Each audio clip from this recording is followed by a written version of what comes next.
Nanawagan si Pangulong Ferdinand Marcos Jr. sa mga opisyal at kawani ng pamahalaan na gawing simple ang pagdiriwang ng Pasko bilang pakikiisa sa libo-libong Pilipinong naapektuhan ng sunod-sunod na kalamidad. Samantala, tiniyak naman ng DICT na mas magiging ligtas ang holiday season sa gitna ng tumataas na kaso ng online scams. Si Creseline Catarong magbabalita.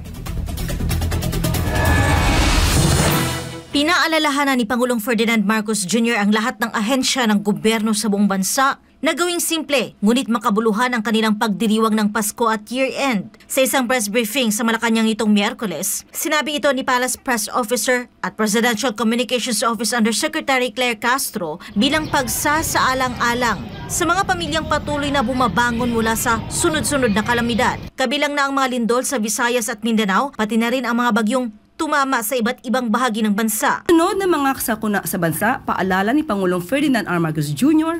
at ng DBM sa ahensya ng pamahalaan, gawing simple ang pagdiriwang ng holiday season. Paalala sa mga kawani ng gobyerno, mahalaga ang pagdiriwang ng Pasko na may pag-aalala sa kapwa nating patuloy na bumabangon at nagsisimulang muli mula sa maraming kalamidad na tumama sa bansa. Samantala, inanunsyo ng Department of Information and Communications Technology ang pagpapatupad ng Oplan Paskong Sigurado upang matiyak ang proteksyon ng publiko laban sa online scams ngayong Kapaskuhan. Nakikipagtulungan ang ahensya sa Bangko Sentral ng Pilipinas, mga bangko at law enforcement groups. Inutos po ng Presidente sa akin at sa DICT, itong Pasko na to, walang Pilipinong may scam. So tuloy-tuloy po yan at we're making sure we're working with BSP, with the banks, with the law enforcers.